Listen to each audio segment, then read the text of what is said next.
Hello everybody, Chris with Home Acres Homestead. I'm not Chris, I'm Papa Sprout. Who else is with me today? Little Sprout. Little Sprout's back here. Who else is here? Mama Sprout's behind the camera, huh? Yep. I've got Little Sprout behind the camera today because I'm going to get into the hives and I want to give him the chance to see what's going on, but I want him to be a little bit distant to hopefully prevent him getting stung in case they decide to get frisky. So when I do an inspection, I'm out at the one at my hive that's on an apple orchard. When I do an inspection, the first thing I do is look and make sure there's some coming and going of bees. That's the first sign that everything is, generally speaking, okay in the hive. Of course, it's not the be-all end-all sign, but it is a sign. So I do see some coming and going. I would like to see a little more, but at the same time, I'm considering the time of day and the weather we've been having. Probably okay to proceed. Now what I'm going to do is, before I get in there and get them all riled up, I'm going to go ahead and change their feeder. I noticed that it's about half full. I also know I've got 4 days of rain forecasted and it'll be empty before the 4th day, and I don't want to come out here and change it while it's raining because that will also get the bees rather upset. And we just changed it 2 days ago. Of course, anything we can do to keep the bees from getting upset is always a good thing. With that said, I make up 1-to-1. That's 1 part sugar, 1 part water. I make that up a quart at a time. Some people make big batches of that. I don't do it because I don't want it to ferment before I can use it. So I just make it up several hours before I go to the hive, and I put it in the refrigerator because you heat the water up and I don't want to give them water. So I put it in the refrigerator to cool it down. 1-to-1, like I said, at this time of year. I also put a little bit of a product called Honeybee Healthy. I don't know all the ingredients in that off the top of my head, but it's a couple oils that's supposed to help the bees. And well, I want to do everything I can to help the bees. So I'm going to go ahead and just switch these out. And we'll go from there.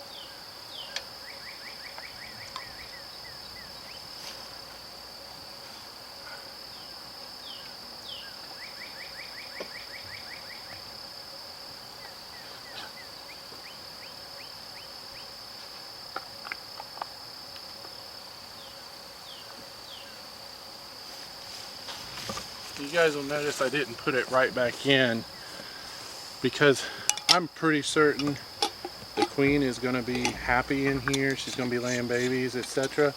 So I'm going to go ahead and remove the queen excluder from underneath. That will give the worker bees a few extra flights in a day, probably, to get in and out, so they don't have to fight through the queen excluder. They've got your lighter here so I can get this smoker going.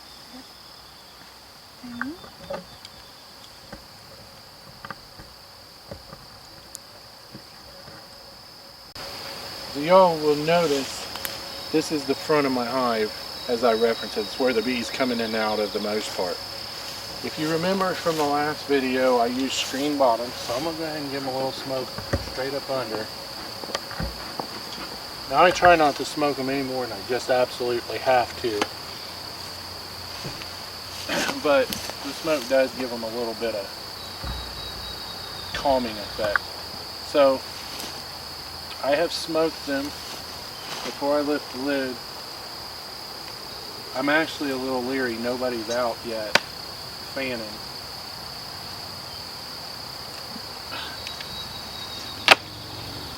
Oh, here they come. And now I stay behind the hive.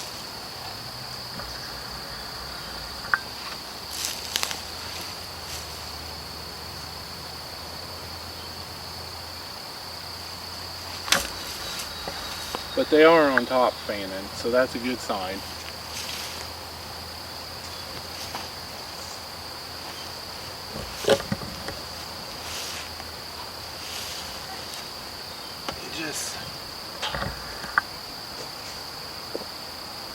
let's go back down in. I can already see a lot of burr comb in here I'm going to have to break off.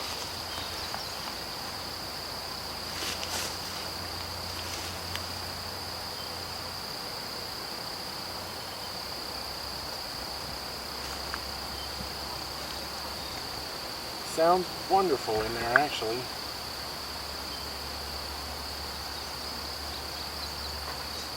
Go ahead and spin this one upside down. Always trying to be mindful of where I'm putting my fingers because I certainly don't want to kill any of them. You said be mindful. Ha ha ha. Can you see this pretty good, babe? Yeah. All this comb on the top. You know, it's not the worst thing in the world. I'm glad to see that they're working. But it can be problematic. I can't really even go into the details. I don't know why, all of the reasons, but every bee person I know says this kind of comb, burr comb is what it's called when it's comb that's not really where it should be, is bad. So, me not knowing any great amount better, I'm going to trust those who have learned before me.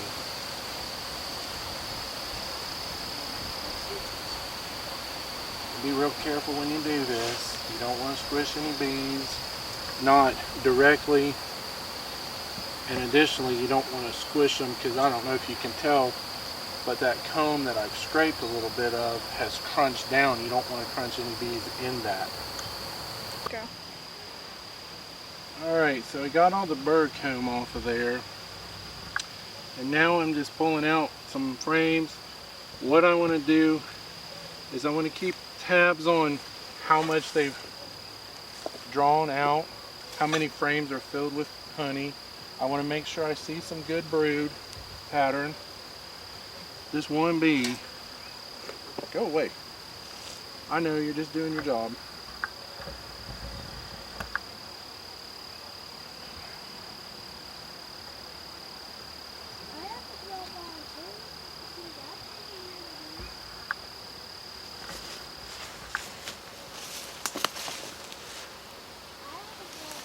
I'm using a frame puller so that I can kind of watch what I'm doing here and hopefully use up less space than if I had my fingers, and hopefully not hurt any bees. Capped brood, and then below that, I don't know if you'll be able to see it in the video or not, but there's, I'm not going to call that honey or nectar. It could be, but it could also be the feed that I'm feeding them, which is just, again, sugar water. So that's a good sign. And it's on that side as well. See, that may actually be capped honey. These girls are busy. We got carnioleans, I believe is how you pronounce it, this year. They're not real big honey producers, although they do produce it. But if you're a person who's just interested in helping bees, and you're especially, that's the most important part too, which is what's most important to us. This is a good type of bee to get. Come on, honey.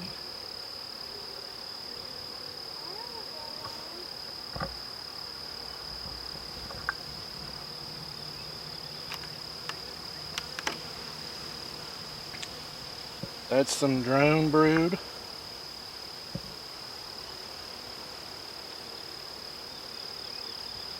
That's some good brood there.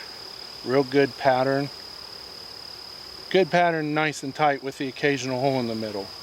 You don't want it to be real sporadic.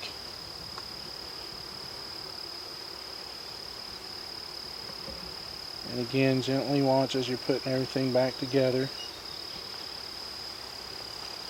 I'm really pretty happy with this hive so far. Let me just throw a little smoke to move some of these girls down, because they're hot and heavy on these couple of frames.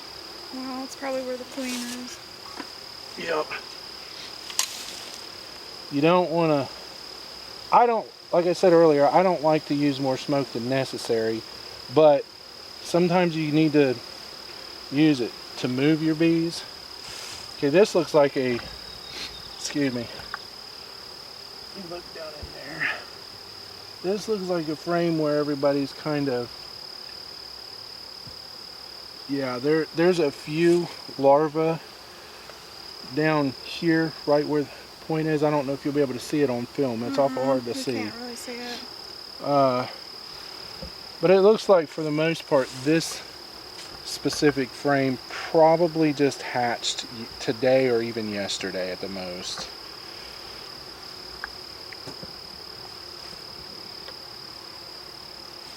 And you can see I'm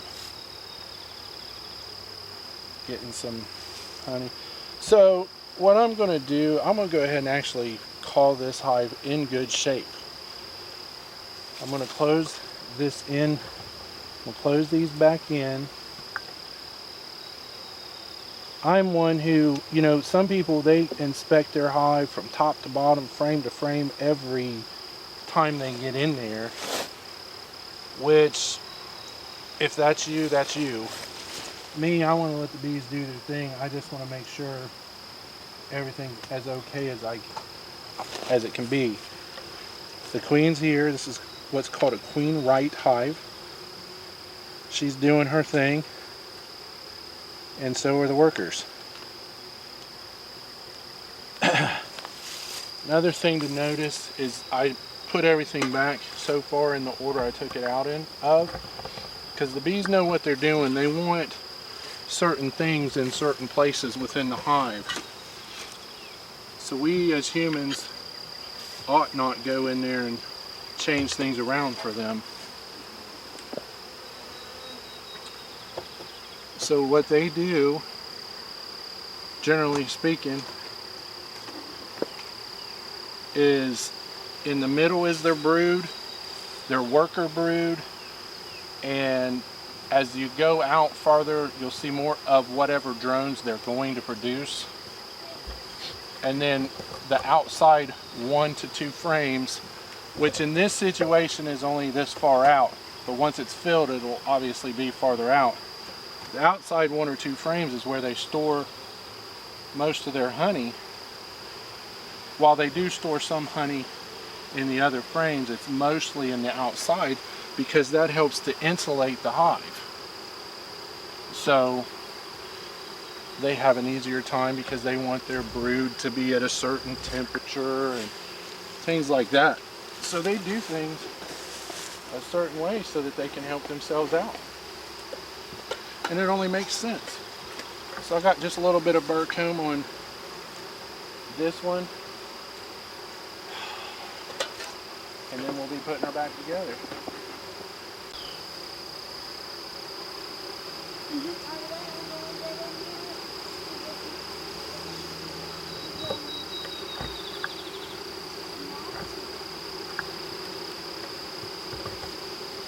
If you get in my seat, I'm gonna whoop you.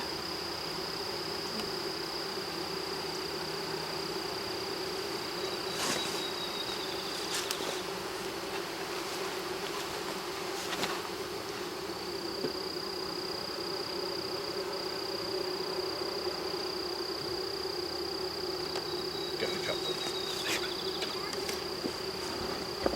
You need to wait. You just cursed on video. I did the other day too.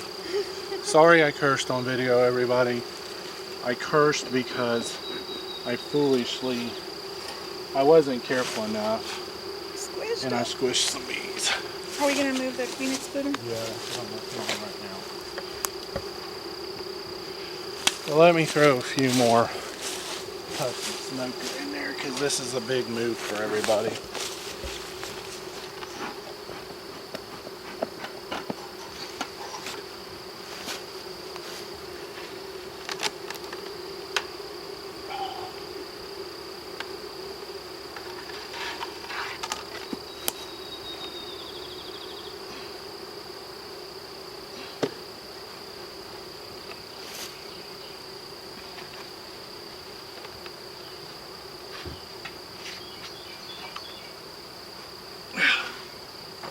Alright, now what I do is I leave my excluder there.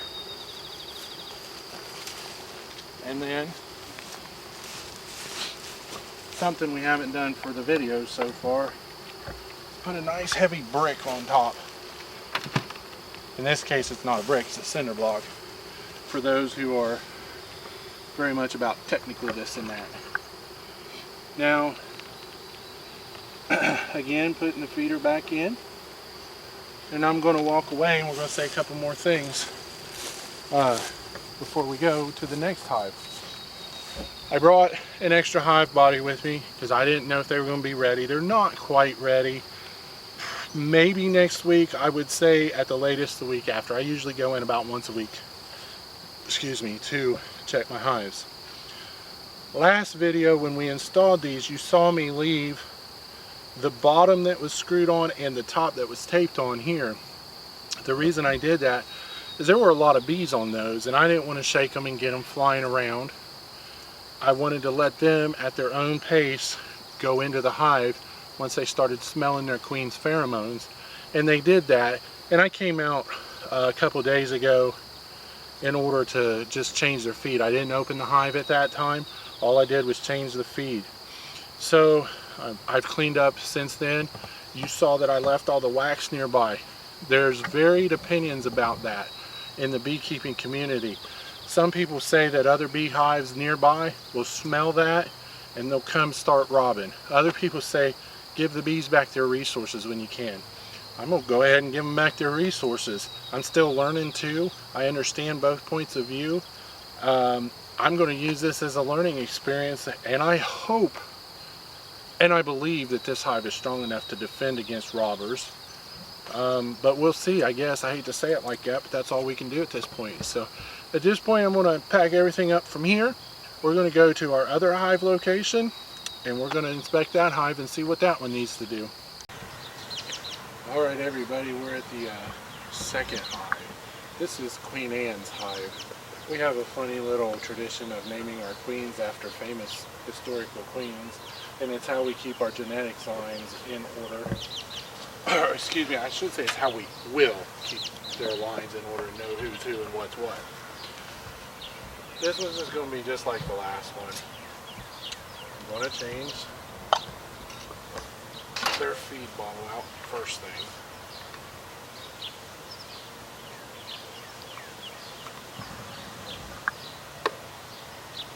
And I always just try to just shake the girls back into their hive, because that's where they need to go. But I also try not to be too horribly rough with them.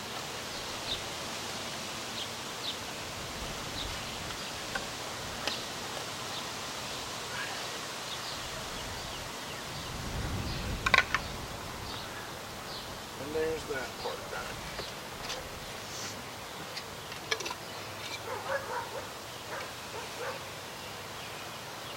Let me set this a little differently. And basically all the same as before.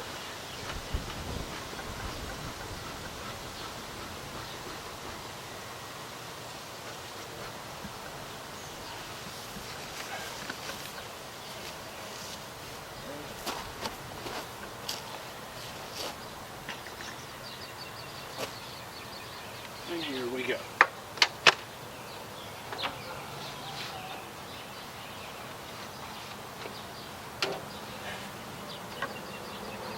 I'm the kind of person where if I was in a position to, I could just sit and watch the ladies all day. Watch them fly in and out. Note how much pollen they are or aren't bringing back. Things like that.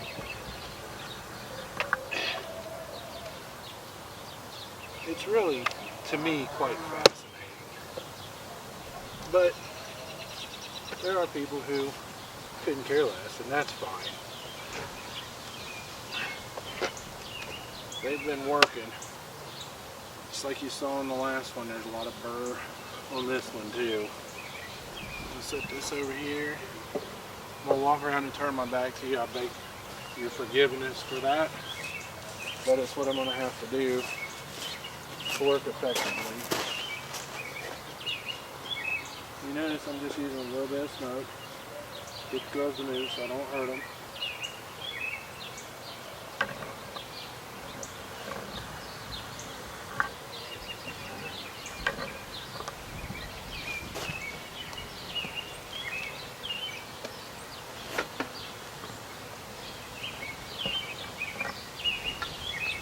I will note that this hive especially has been very active.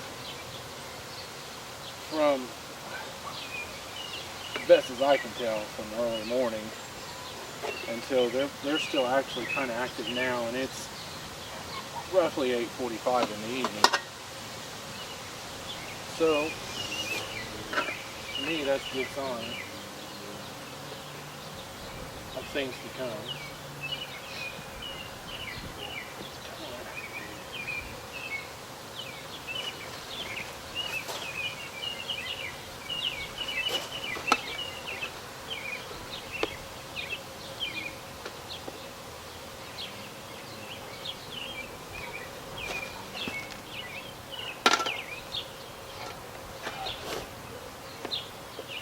I guess while I'm doing this, I could mention this blue bucket here has some hardware fiber in it for the bees to land on, and down in there is a water source for them. I don't want to let them get dehydrated and have to find, God only knows where there's a water source, someone's pool or something though.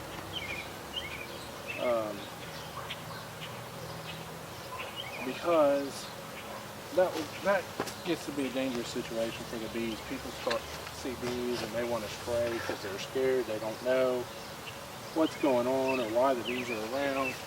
They don't realize how important overall. It's becoming different now, but overall people don't realize just how important bees are to human life. If the bees die, something like, it depends on who you listen to. I've heard anywhere from 1/3 to 2/3 of the food we eat won't just naturally grow anymore. We have to artificially pollinate it. Listen, y'all, as a whole, the human race isn't smart enough to do that. I'm not trying to be rude or mean by saying that, but if you're honest, and I'm honest, that's just the truth. And I'm not afraid to say the truth anymore. Some people's feelings are going to get hurt. Oh well, it's real. Sometimes the truth hurts. Hate to say it, but, well, that's the truth.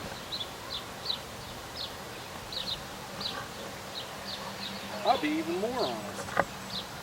I don't know that me, as somebody who's been studying how to do this kind of stuff for years and years, I don't know that I'm smart enough to do it. So, let's help the bees survive and give them a water source. So for the record, I know you guys won't be able to see this because it's covered in wonderful bees. This is a food frame for them. I see a lot of pollen and a lot of either nectar or sugar water that they've been getting from my feeders in this one.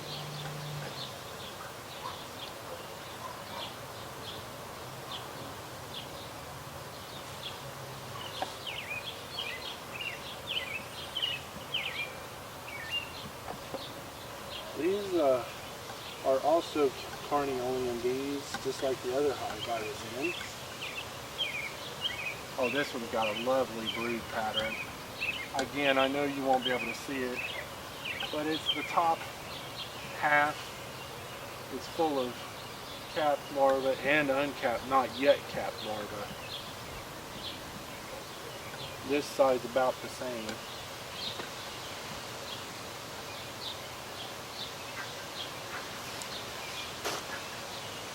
And I think one thing is that's important to note with these, this type of bee, they are more cold hardy, and they are more gentle, for lack of a better word, with their keepers. They are very, very well able to defend their hive themselves. They're more resistant to pests and diseases. They do produce less honey than the Italians, but like we said earlier, they're better for new beekeepers because they're hardier, they're gentler, they're more resistant, but they're very, very good pollinators. So, and us living in a colder state in the winter, we need something that's gonna last. So, you know, our main goal is pollination. Our secondary goal is whatever the girls have left for us after they get through the winter with their honey and wax sources. And so that's why we went with this one.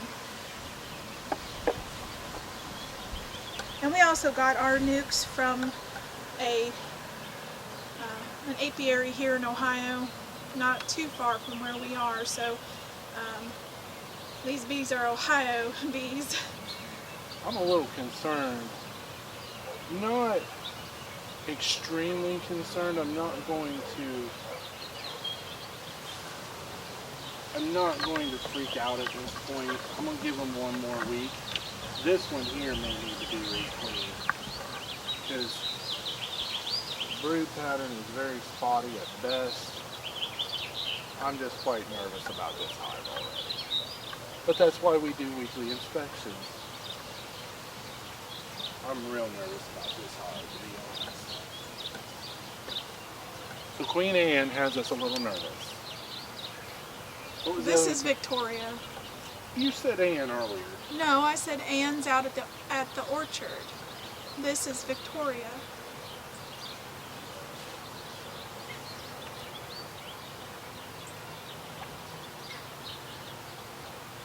So I'm not. Do you see any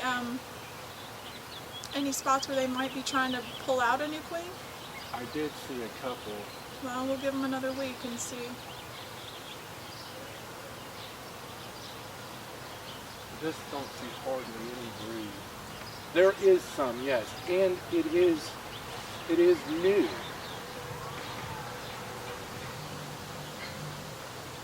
See, I can't see it.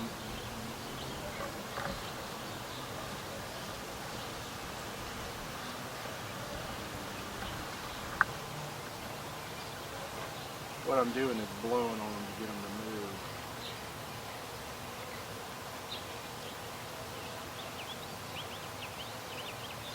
I don't know. I'm gonna give them one more week and then we'll make a decision next week.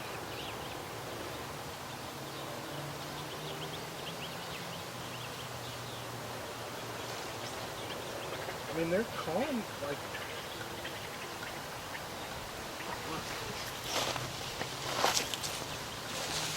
Right up in this corner, right by my thumb, there's a baby emerging right now. You see that right by my thumb there? Mm-hmm. Yeah. Here it comes. There it comes. Aww. The birth of a baby bee. Don't move so much. I'm trying not to.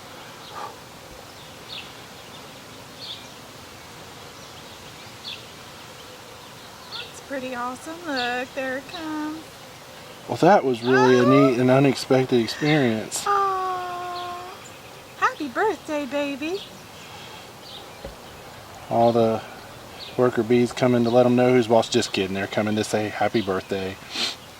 And that bee is going to turn right around here in just a couple minutes and go right back in its cell head first and start cleaning. That's what they do. But it's going to take it a second to orient it. I'm going to go ahead and take them back to the hive now.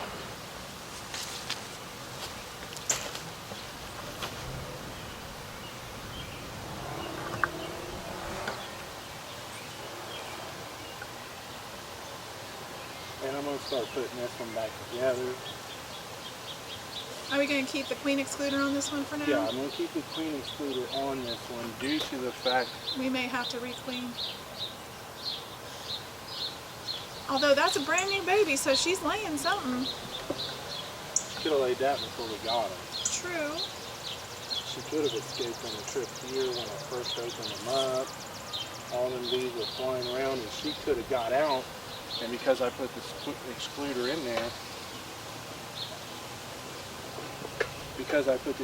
there, she maybe didn't get in. I don't think that's the case, though, based on the fact that all the other bees went in.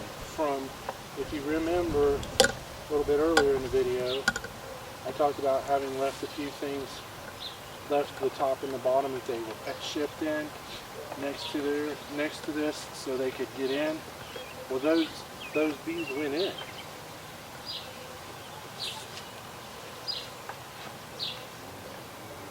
So as best as I can tell, she's in there somewhere. There is new stuff in there. There's not a lot of it.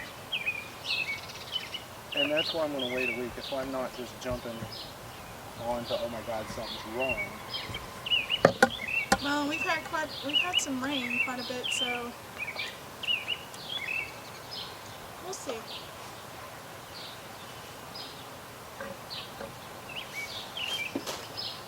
Sorry, ladies, I'm sitting there, got them right in the smoke trail.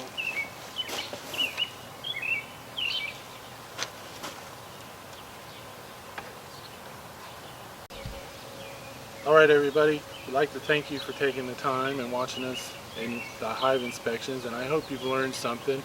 Just the same, I hope if you've got any recommendations, you will leave them down in the comments. That all said, last video we put up, we said we have a giveaway. The giveaway was to the Cadillac of Homesteaders conferences, according to Doug and Stacy. The Homesteaders of America conference, which takes place in Front Royal, Virginia. We went ahead and decided to draw early because we haven't gotten any comments in a few days on that, even though I reposted everything. So everybody who wanted to enter is entered. And the winner is, brrr, best drum roll in the world right there, wasn't it? The winner is Little Creek Homestead, which is amazing. We just got your seeds for the watermelon contest. We'll be doing a video on getting those in the ground soon with a little sprout. But Little Creek Homestead, when you see this, if you would please send us an email at Loma Acres Homestead, LOMAHACRES Homestead @gmail.com. We're going to need your email address that you want these tickets sent to, because it's all online, is my understanding of it. And it's going to come directly from the folks at Homesteaders of America. Yes. With that said, thank you all for watching. We would appreciate any thumbs up, likes, shares, etc. And one more quick announcement. When we get to 500 subscribers, we've got another set of tickets to give away. So if you're interested, push your friends our way if you think they're interested in homesteading material. Thanks a lot, everybody. Have a good day. Remember, this is the day the Lord has made. Rejoice and be glad in it.